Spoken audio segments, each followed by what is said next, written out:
Welcome to Black CNN. I'm your host, Anthony Wright. America, you already know. This is where we put that thing down, flip it, and reverse it.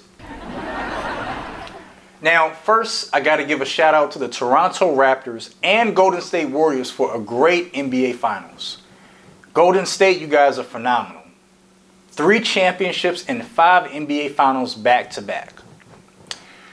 Also, I'm sending well wishes and respect out to Kevin Durant and Klay Thompson, who fought like soldiers.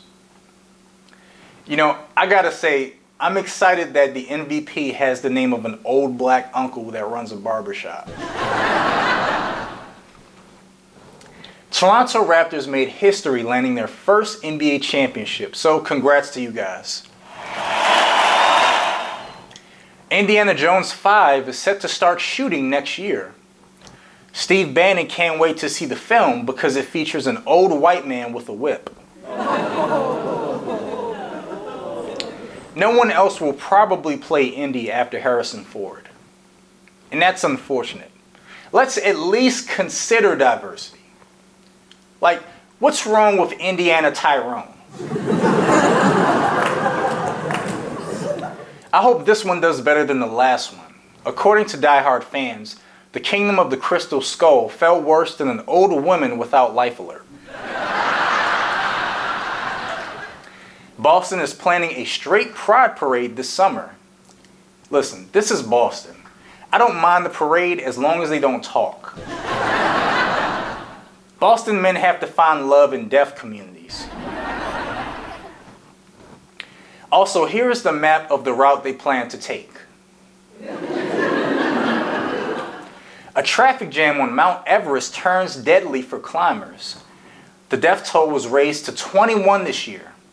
Many of the climbers attempting to summit hailed from China and Nepal. Due to the cold weather, many of them suffered hard Nepals. Now, there has been 3 well-known respected black people that have made it back from the Himalayas. Sibusiso Villain, Sophia Daneberg, and Jerome. This story includes chaos and bad lineups. Now brace yourself. I'm going to show you guys an even worse lineup. Walmart is going to start delivering groceries inside shoppers' homes. The workers who are responsible for these deliveries will be put through an extensive training program to learn the basics, like how to wear a ski mask. U.S. troops will spend a month painting border barriers to improve aesthetic appearance.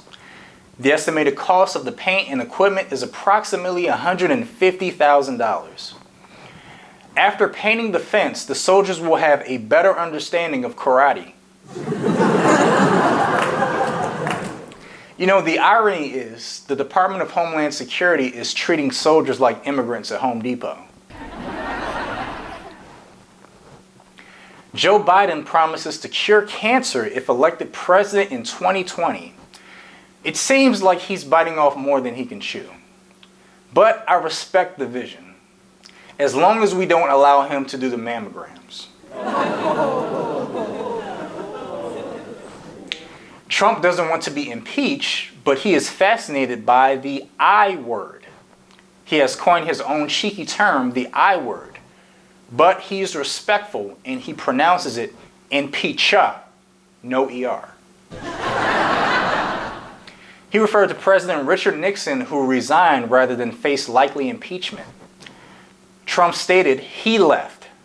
I don't leave. There's a big difference. I don't leave. That sounds like something you would hear if herpes could talk. And now for our top story of the week.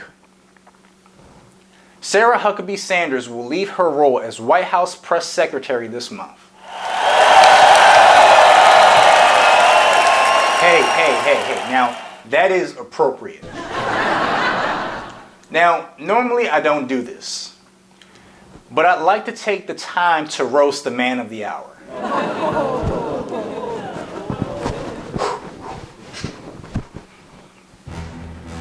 Sarah Huckabee Sanders, I'm not going to miss your Cracker Barrel employee face.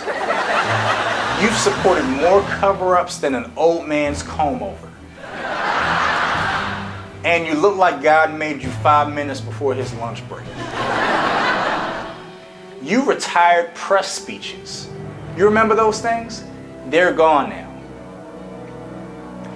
In closing, I hope you'll think about the decisions you've made and that you'll do something different, like tell the truth.